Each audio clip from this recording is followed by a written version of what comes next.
예, 다시 한번 인사드리겠습니다. 쉽게나 이렇게 기술연구소 유상규입니다. 이렇게 좋은 자리에 ATM이 우수 사례를 발표해달라고 요청을 받아서 해도 되는지 좀 고민을 좀 했는데 일단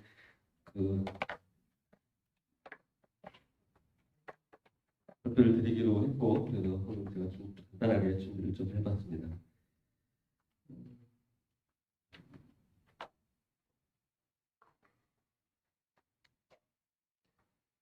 예, 저희 주식회사 에드캠은 2012년에 창업을 했고, 본 ATC 사업에는 2018년도 4월쯤으로 기억이 되는데, 2018년도 기수로 ATC 사업에 들어왔습니다.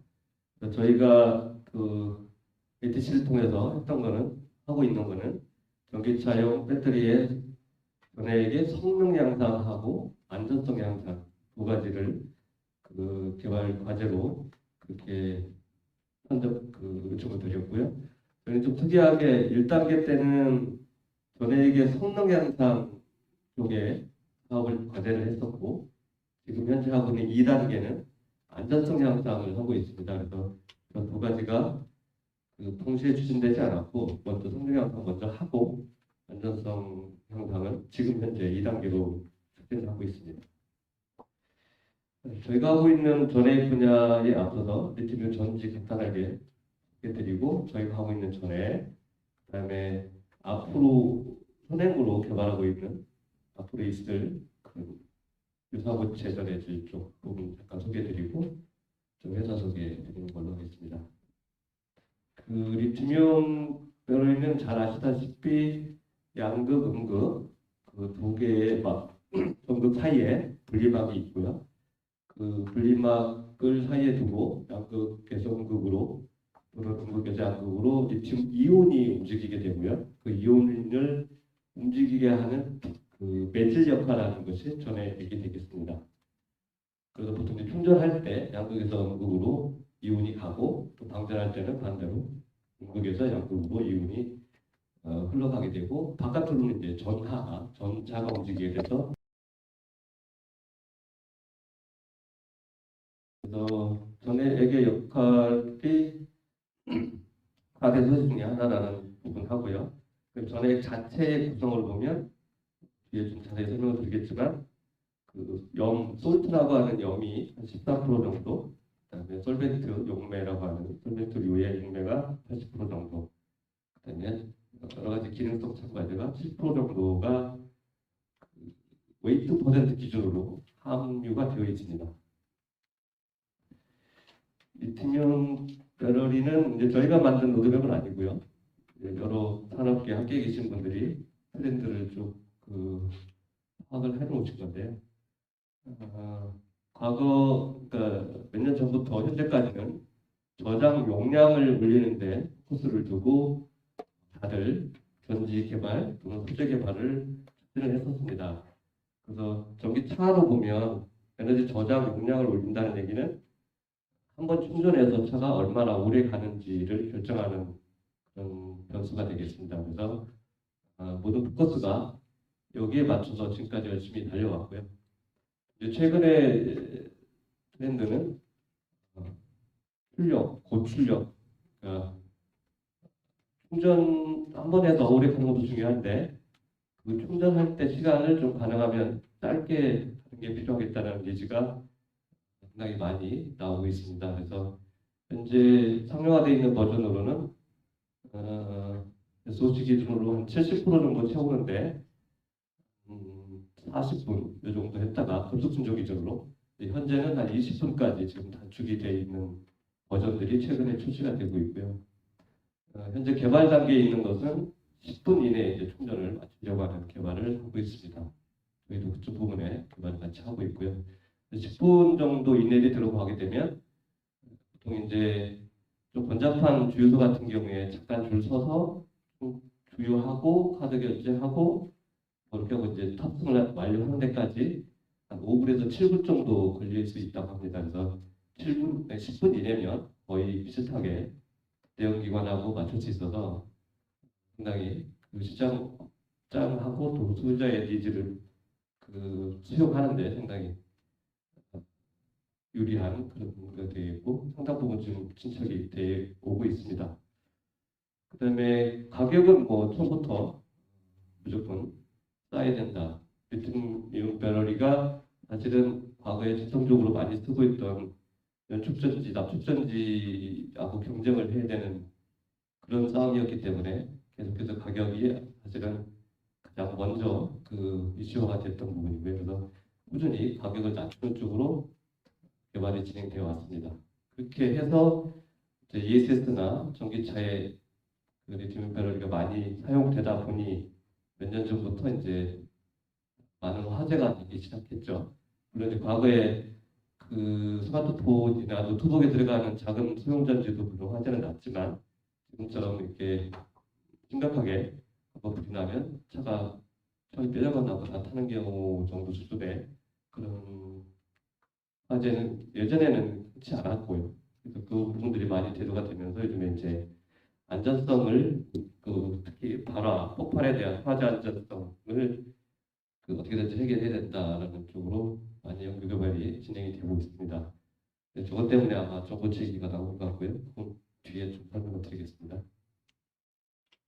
말씀드린 대로 과거에는 이제 에너지 밀도를 올리고 또 가격을 낮추고 이 두 가지가 사실은 가장 큰 화두였고요. 그래서 보통 이제 에너지 밀도나 가격을 낮추는 데에 지금까지 써왔던 방법은 니켈이 그나마 좀 쌌으니까 니켈 함량을 계속 올리는 쪽으로 개발이 진행이 되어 왔습니다. 그래서 초창기에 개발할 때는 NCM111 버전이 개발이 됐었고 그 뒤에 523, 623, 622, 그 다음에 작년 재작년에 811이 개발이 됐고 현재는 구반반 니켈 함량 90% 이상 개발이 거의 완료돼서 일부는 이제 막 시제품들이 나오는 수준까지 와 있습니다. 그래서 에너지 밀도도 올리고 가격도 잡는 두 마리 토끼를 잡기 위해서 왔는데 최근에 또 이러다 보니 니켈의 사용량이 급격하게 늘고 있어서 거기에 미쳐 원석 가공하고 하는 니켈 1차 산업 쪽이 양하고 수요 공급이 맞지 않아서 최근에 뭐 1년 만에 한 5배 정도 가격이 올랐죠, 니켈이. 그래서 이제 이 트렌드는 어떻게 될지 어디로 방향을 바꾸긴 할 건데 아마 망간 함량을 높이는 쪽으로 지금 다들 생각을 하고 계신 것 같아요. 근데 망간이 니켈보다 훨씬 싸기 때문에 그렇게 또 연구개발 추세가 트렌드가 변하고 있는 것 같습니다. 예, 저희가 하고 있는 전액을 좀 설명을 드리기 앞서서 2차전지 특히 리튬이온 배터리 시장이 작년 기준으로 약 440기가와트아워 정도 전 세계에서 팔렸습니다. 올해 보다 훨씬 높게 성장을 할 것으로 예상되고 있고 25년에 4년 만에 약 3배 정도 성장을 해서 1.3테라와트아워까지 급성장을 할 것으로 예상이 되고 있고요. 맨 위에 파란색이 이제 전기차 플러그인 정도에 들어가는 배터리가 대부분의 성장을 주도할 것으로 예상을 하고 있습니다. 스마트폰을 주축으로 한 모바일 시장은 조금씩 성장하지만 극대화 성장은 아닐 것으로 보여지고요. ESS 시장이 계속 뒤로 좀 밀리고 있는 것 같은데 여튼간에 ESS도 조금씩은 성장할 것으로 예상을 하고 있습니다. 이렇게 리튬이온 배터리 시장이 성장하면 4대 주제 중에 하나인 저희가 만드는 전해액도 같은 비율로 정확하지는 않지만 비슷하게 성장을 하게 되는 구조입니다. 그래서 작년에 약 45만 톤 정도 얘가 예상이 되고 있고요. 그다음에 같은 맥락으로 25년이 되면 130만 톤 정도가 소유가 있을 것으로 예상을 하고 있습니다. 이 또한 4년 동안에 4배 정도 성장을 예상을 하고 준비를 하고 있습니다.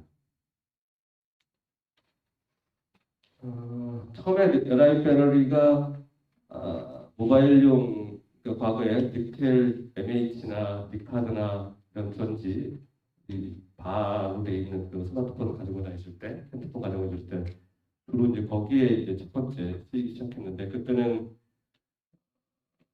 화재가 나도 사실은 뭐 이불이 좀 타거나 아니면 바지에 좀 화상을 입거나 허벅지 부분에 그런 정도의 사고였습니다만 최근에는 ESS나 전기차가 화재가 나면 완전히 전소할 때까지는 절대 꺼지지 않기 때문에 재산 피해나 손실 비용이 상당히 큽니다. 그래서 ESS 사업은 거의 지금은 그 죽어있는 사업이고요. 어떻게 살려보려고 여러 가지 준비들을 하고 있으나 아직은 국내에서는 회생하기가 아직은 좀 어려운 상황입니다. 그렇게 된 이유는 그 LI 리페러리가 화재가 나서 생긴 문제이고요. 전기차도 물론 이제 화재가 안 나는 건 아니지만 그나마 이제 전기차는 여러 가지 BMS나 뭐 열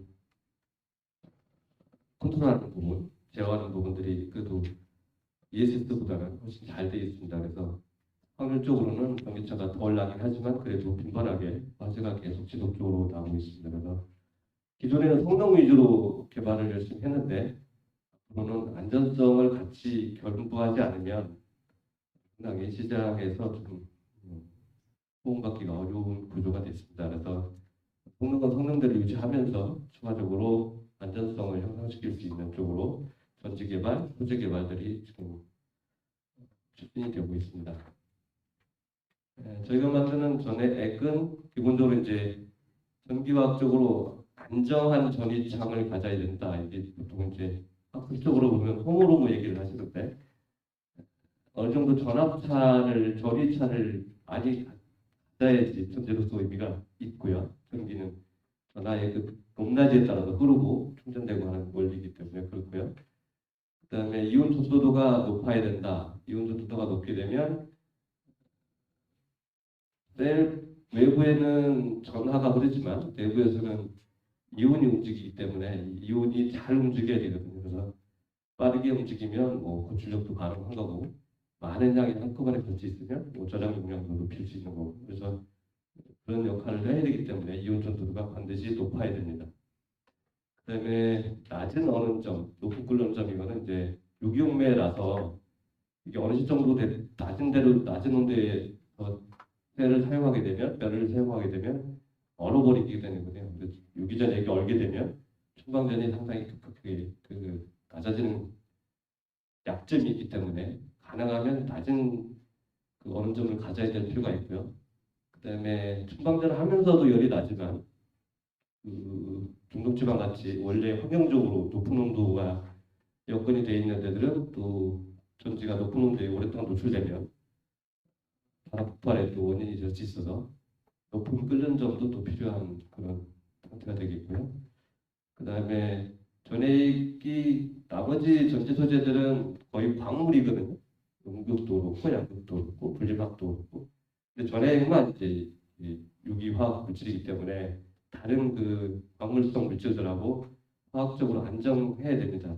그렇지 않으면 수명이나 이런 측면이 상당히 떨어지게 되겠고요. 그다음에 낮은 수분 함량인데 이게 어떻게 보면 별 의미 없어 보일 수 있는데 이 수분이 전액하고 만나면 반응을 해서 수분이 결국 물이잖아요. H2O인데 이 H가 그 PF6라고 하는 그 염에 있는 F하고 반응을 해서 HF가 나오고 HF가 결국 가스 형태로 나오기 때문에 이 가스가 압력을 수반하고 압력이 일정만 올라가면 셀은 폭파하고 화재가 나는 거죠. 그래서 수분이 상당히 민감합니다. 그래서 저희가 보통 품질적으로는 10ppm 이하를 관리하고 있고 실제로 양산할 때는 한 3에서 5ppm 정도로 관리를 하고 있습니다. 3에서 5ppm 정도로 수분 관리하는 것은 아마 전액밖에 없을 겁니다. 그래서 제가 수분 측정을 하는 장비를 가지고 계신 여러 코러스 업체나 이런 데 문의를 해봐도 1ppm 단위로 수분을 측정하고 이렇게 성적표를 내주는 기관이 없어요. 장비를 가지고 있는 데가 없습니다. 그래서 저희는 이제 저렇게 해야 되기 때문에 장비를 별도로 구입을 해서 사용을 하지만 보편화된 다른 산업군에서는 싱글 단위, 한 자릿수 단위의 수분을 제어하는 데는 없습니다. 그래서 전액이 상당히 수분에 굉장히 민감하다 이렇게 보시면 되겠고요. 그다음에 이제 최근에는 이제 다 성능 좋고 다 좋아도 환경적으로 독성이 있으면 그러니까 이제 화학적으로 유독물이라고 분류되는 첨가제나 물질을 사용하게 되면 특정한 권역, 유럽이나 이런 데서는 사용할 수 없는 또 그런 문제가 있습니다. 그래서 전액에 들어가는 여러 가지 물질들의 화학적인 성분이 비독성을 가져야 될 필요가 있습니다. 그다음에 가격은 뭐 당연히 비싸지 않아야 되겠고요. 이건 뭐 오형전지와 파우치 타입의 특장점이라고 볼 수 있는데, 원형전지, 극형전지, 특히 S사에서 만드는 전지들이 이제 저런 타입인데, 위에 타입인데, 저 경우는 이제 한번 셀을 조립하고 화성 공정을 거쳐서 출하를 하게 되면 중간에 가스를 뺄 수 있는 공정이 없습니다. 그래서 처음부터 가스 발생이 없는 그런 물질들만 사용을 해야 되고요. 그러다 보니까 좀 헐문질이나 이런 것들 적용할 때 한계가 조금 있습니다. 그 반면에 파우치 전지는 셀을 조립하고 나서 한두 번 충방전하고 발생된 가스를 한번 뽑아내고 다시 실링을 합니다. 그래서 어느 정도 가스 발생 소지가 있는 소재를 사용해도 추가적으로 가스 발생이 없다면 사용할 수 있다. 이런 측면이 좀 큰 차이가 있을 것으로 보입니다. 이건 아까 유전율 얘기인데 용매들이 이제 여러 가지 의미가 있지만 이것들이 다 특장점들이 서로 성질들이 달라나서 지금은 두 개 내지 세 가지를 이렇게 섞어서 씁니다. 왜냐하면 각각의 특징들, 장점들을 좀 반영을 하고 단점을 보완하려고 그렇게 해서 단일 용매보다는 혼합 용매로 지금은 많이 상용화되어 있습니다. 전에 질, 전에 애, 뭐 같은 얘기긴 한데 질이라고 부를 때는 이제 고체까지 염두했을 때 전해 질이라고 주로 부르고 있고요. 현재 상용화돼서 널리 쓰이는 거는 이제 액체 전해 질, 액체 전해액이 대부분이고요. 전고체라고 아시고 계시는 올솔리드 타입은 또 두 가지 정도로 분리해 볼 수 있습니다. 고분자 타입의 전해질이 있을 수 있고요. L 타입이 있을 수 있고요. 고분자 쪽은 제가 알기로는 거의 뭐 세라믹 같은 그런 타입이고 유기가 하나도 없는 L 타입은 일부 유기가 있으면서 고체처럼 그렇게 동작하는 타입이 되겠고요. 맨 우측의 요소액체 부분은 과거에 이제 많이 연구가 됐다가 최근에는 크게 부각은 안 나고 있습니다. 그래서 실제 상용화되어 있는 것은 액체 전해액이 대부분이고 최근에 전고체 붐을 타고 올솔리드보다는 하이브리드 타입, L 타입 이런 타입들이 상용화를 앞두고 있는 것으로 보여집니다. 예, 전에 구성 좀 전에 설명드린 대로 솔트, 솔벤트, 네티브 첨가제 이렇게 되어 있습니다. 그래서 솔트는 거의 LiPF6로 거의 굳어진 상태고요. 여기에는 없지만 LiFSI가 첨부 연구설명 오셨는지 모르겠는데 첨부에서 만들어지는 LiFSI가 최근에는 이제 LiPF6를 보조했던 역할이었는데 최근에는 이제 연구 트렌드는 저걸 대체해 보려고 많이 개발을 하고 계십니다. 솔벤트 아까 말씀드렸고 이제 근데 특이한 거는 이 세 개가 세 개 물질 요들이 아까 함량은 말씀드렸고 가격비로 보면 솔트가 한 30%, 솔벤트도 한 30% 가격으로 그다음에 어댑티브가 오히려 더 많은 40% 정도 가격을 차지합니다. 실제 함량은 7%를 넘지는 않는데 가격은 거의 40% 정도 차지합니다. 그래서 개발한 주도 이제 어댑티브를 개발하는 게 전액 업체의 개발 일이고요.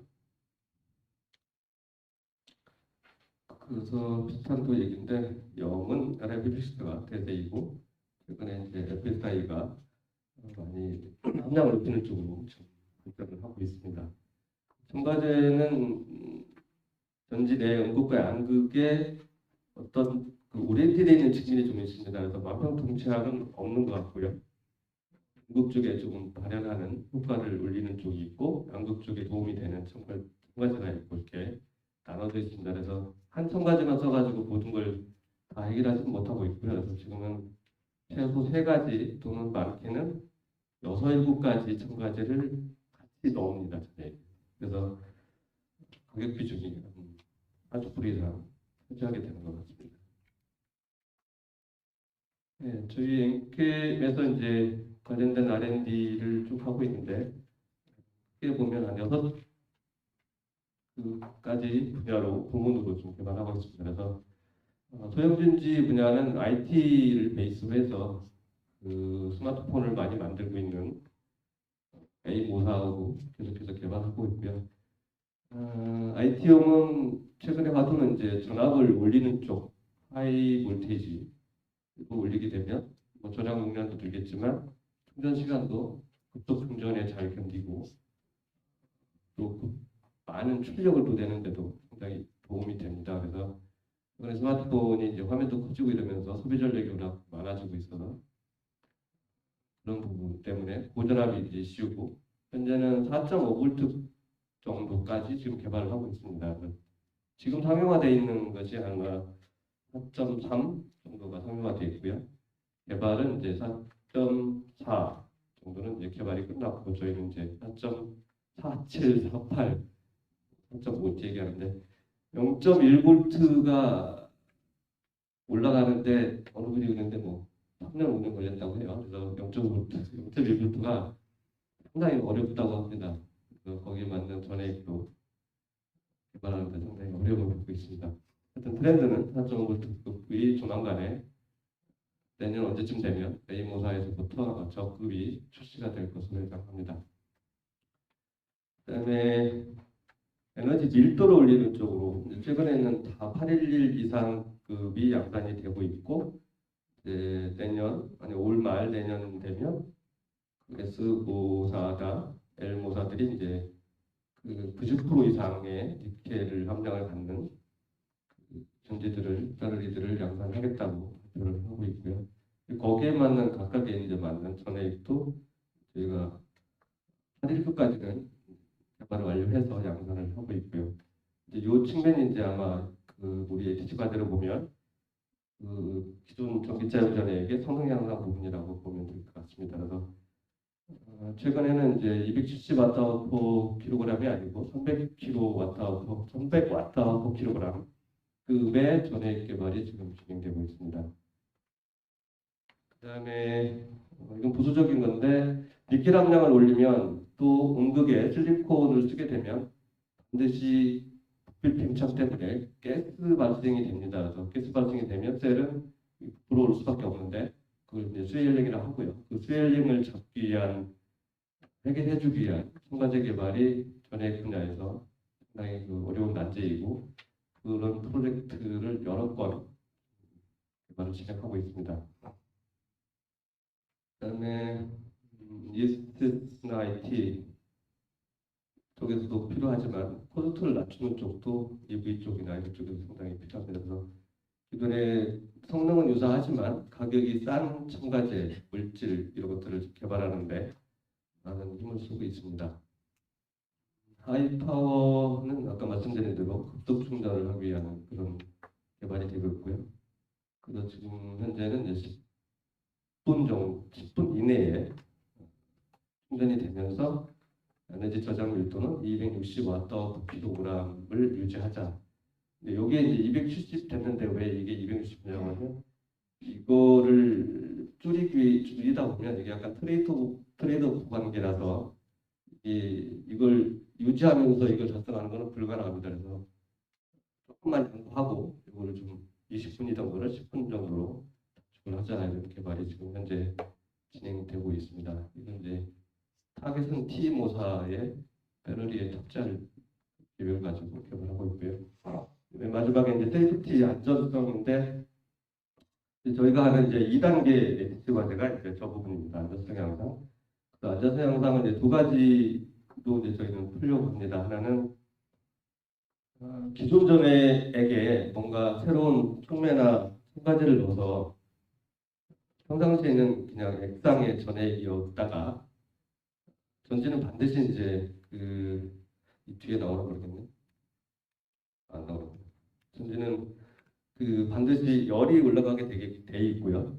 그 열이 특정 온도 이상 올라가면 이제 정상 동작이 아니고 이제 비정상 동작, 위험한 동작에 이뤘다고 보고 그 온도 시점에서 그 열량을 이용해서 촉매나 가교제, 개시제가 동작을 해서 전에 액이 전해질 고체로 바뀌면 전지는 안전합니다. 그래서 그렇게 해서 안전성을 확보하려고 하는 그 방법으로 개발하고 있는 축이 있고요. 또 하나 축은 아예 처음에 만들 때부터 그 겔 타입 폴리마 수준보다는 좀 높고 고체는 아니지만 비바람 피폭발 수준은 그 만족하는 그런 타입으로 개발하는 쪽, 두 가지 쪽으로 지금 개발이 진행되고 있습니다. 이 두 가지 모두 다 기존에 양산되고 있는 셀 라인을 특별히 바꾸지 않아도 양산이 가능한 타입이고요. 근데 이제 아까 그 전해질 분류 때 말씀드렸던 전고체, 올트리 타입 전고체는 아예 전지 제조 라인이 다시 만들어져 있는 그런 투자가 상당히 많이 들어가는 양산하려면 그런 성격이 있습니다. 그리고 전고체는 저희도 좀 해봤지만 가격이 상당히 문제입니다. 그래서 가장 싼 황화물계를 쓰더라도 현재 상용화되어 있는 전해액 대비 제조가가 한 500배 정도 됩니다. 그래서 그거를 아무리 공정개발을 잘 해도 제가 볼 때는 상용화할 수 있는 수준으로 끌어들이기에는 어느 정도 한계가 갖고 있다. 그래서 전고체가 무조건 안 된다는 건 아니고 비쌀 수밖에 없다라는 말씀을 드리고 싶고요. 그래서 전기차나 ESS 쓰기는 좀 한계가 있고 다만 이제 모바일 기기 뭐 귀에 넣거나 뭐 손에 차고 다니거나 하는 진짜 안전을 아주 극도로 중요한 그렇지만 가격이 좀 비싸도 적용할 수 있는 분야는 아마 반드시 적용되리라고 봅니다. 기본 물질 선정할 때 저희가 이제 실험실에서 하는 기초 테스트를 해서 전에 이게 특성을 보고 있고 청산의 특성을 보고 있고요. 그래서 우리 연구원들이 이런저런 시험들을 해가면서 이게 전에 넣었을 때 괜찮은 첨가제인지 이를 이제 보기 위한 그런 실험 과정입니다. 그래서 여기서 특성들을 보고 얘를 전액에 넣어서 테스트를 전지에 넣어서 테스트를 해볼 가치가 있는지를 이제 평가할 때 주로 쓰는 여기 있네요.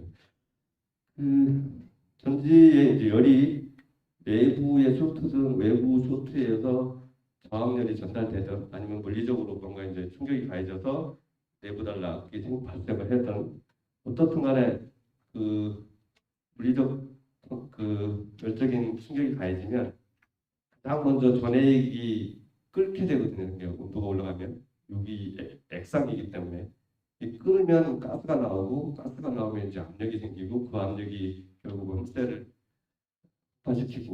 폭발시키면서 내부에 쇼트가 있기 때문에 저마운이 있어서 급격하게 폭발적으로 화재가 발생을 합니다. 그런 와중에 이제 중간에 이제 공급도 분해되고 양극도 분해되고 하면서 엄청난 여론이 이제 안에서 만들어지고 아주 폭발적으로 탑니다. 거의 대부분 불을 안 나보셨지만 그 가끔 실험하면서 때 보면 우리 그 LPG 그 토치 끝에 보면 화력이 엄청 있을 텐데 그 정도로 저렇게 탑니다. 실제로 라이트가 타기 시작하면 거기 아무리 불을 뿌려도 절대 꺼지지 않습니다. 다 뜰 때까지 다른 데로 이렇게 옮겨보는 걸 좀 차단하거나 아예 차를 그냥 물에 수면 밑에 가라앉히거나 이렇게 해서 화재를 주변으로 번지지 않게 하는 거지 끌 수는 없습니다. 다 뜰 때까지. 그래서 요즘에 이제 불이 안 나게 하는 안전한 전액 개발이 가장 큰 화두가 되고 있습니다.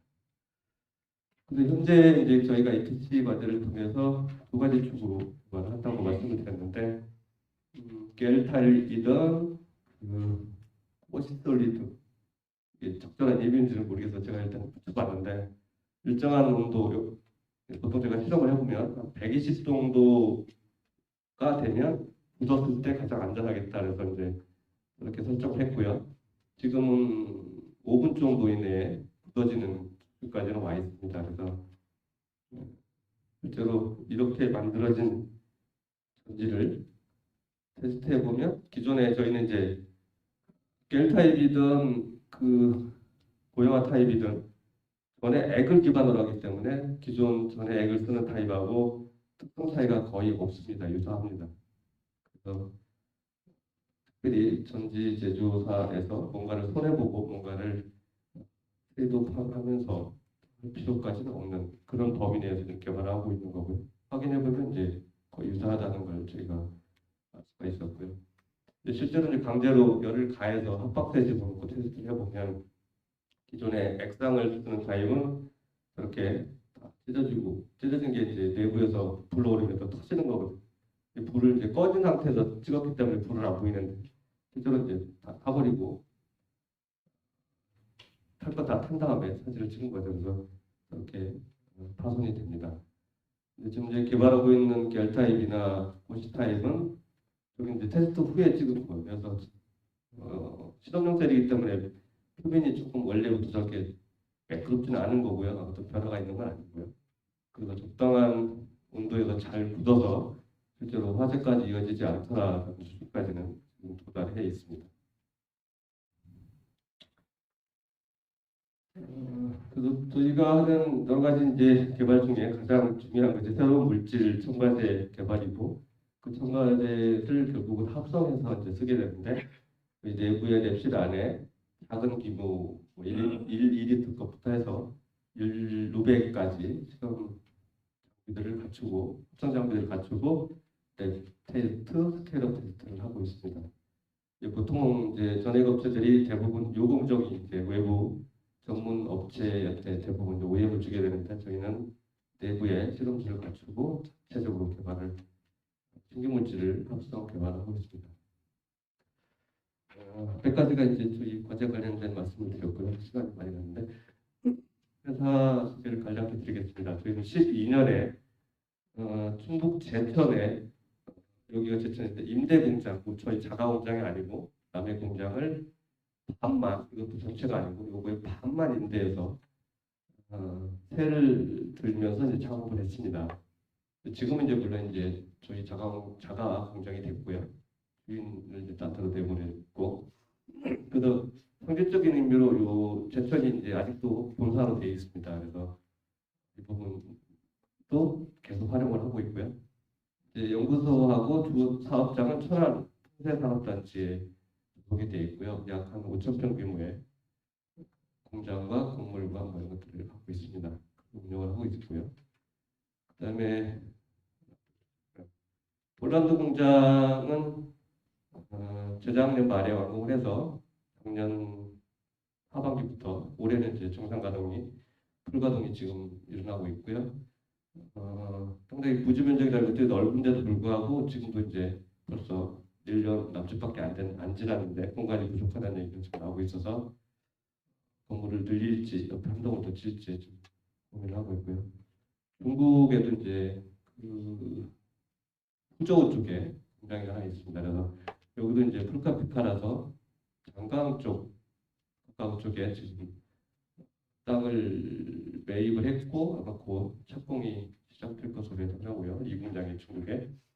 미국 북미 쪽에는 조제 공장이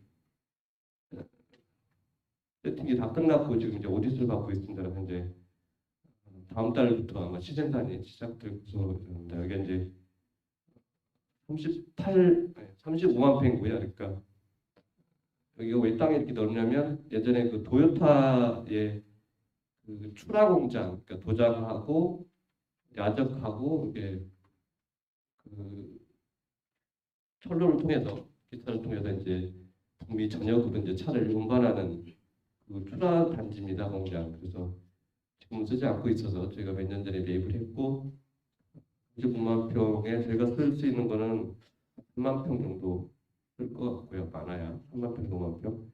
나머지 30만 평에다가 18홀도 다 들어갈 수 있다고 하더라고요. 여기 저수지가 두 개나 있거든요. 그래서 이게 소방용 저수지라서 매립도 안 된다고 하더라고요. 그래서 자릿수 두 개 저수지 소방용수 주변으로 이렇게 18홀씩 9홀씩 만들면 18홀 가능할 것 같아요. 하여튼 35만 평인데 몇 년 전에 산 가격보다 지금 벌써 2배가 올랐어요. 그래서 그냥 이게 땅 장사를 좀 하고 있는. 그다음에 여기는 헝가리도 다른 회사가 사용하던 공장을 매입을 했고요. 그래서 건물 내에 있는 기존 그 여기 아마 브라운관인가 뭔가를 하던 회사 같은데 이거 다 뜯어내고 저희 설비를 지금 막 그대로 시작했습니다. 그래서 이외에도 이제 말씀드려도 되나요? 하여튼 뭐 어떤 대사에다 만들면 됩니다. 그래서 터키도 지금 땅을 알아보고 있고, 그다음에 H54하고 M54가 인도네시아에 진출한다고 그래서 저희도 지금 그쪽에 땅 알아보고 있습니다. 그다음에 북미 쪽에 뒤에 설명한 게 뭐예요? 예, 그래서 북미 쪽에도 저희가 이제 조지아에 이제 지금 공장을 다 지었는데 조지아 옆에 한 5분 10분 거리에 SK5 내 이제 배럴리 공장이 가동 중에 있고요. 근데 미국 좌우에 이제 L고사가 하고 있는 쪽은 저쪽 위쪽이거든요. 그래서 그 위쪽 오하이오 쪽에도 지금 땅 후보지를 찾고 있습니다. 그리고 뭐 이렇게 수직 라인으로 켄터키 또 뭐더라? 또 뭐 테네시 이쪽에 그래서 이쪽은 이제 T5사가 있어서 이 근처에도 이제 사막 한가운데 전해 공장을 좀 알아보고 있습니다. 그래서 미국에 5개, 중국에 5개, 유럽에 5개, 동남아 한국 해갖고 저희 개배 오정강 대표님의 추진력으로 보면 제가 일단 몇 년 안에 20개 사이트를 운영하겠다고 그 로드맵을 발표를 하고 그렇게 추진을 하고 있습니다. 그래서 저희 NKM이 그 ETC와 더불어서 성장을 적극하게 한 것 같고요. 저희가 그 18년에 이제 ETC 기업이 됐는데 17년 매출이 225억, 작년도가 2,400억을 했거든요. 그러니까 3년 만에 10배를 성장을 했어요. 그리고 앞으로 4년 걸렸네요. 4년에 10배. 그다음에 올해가 이제 5,800억, 6천억 정도 수주를 지금 받고 있는데 앞으로 4년 후에 26년에는 다시 10배, 5조 그냥 10배가 되더라고요.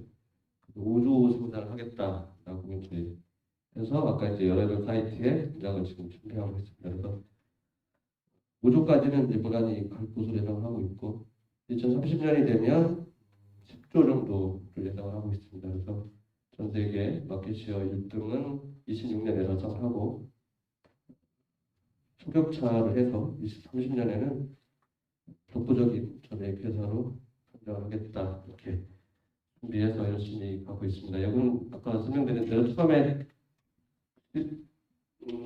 3년에 20억 시작해서 4년 만에 200억 왔고 1년 좀 추춤하고 있다가 다시 또 한 4년 만에 2천억까지 왔고 여기서 다시 또 4년 만에 2조까지 가겠다라고 해서 열심히 준비를 하고 있습니다. 그래서 이렇게 된 거는 ETC를 잘 적기에 잘 만난 것 같습니다. 그래서 열심히 앞으로 더 글로벌 넘버원이 될 때까지 열심히 노력하겠습니다. 감사합니다. 혹시 질문?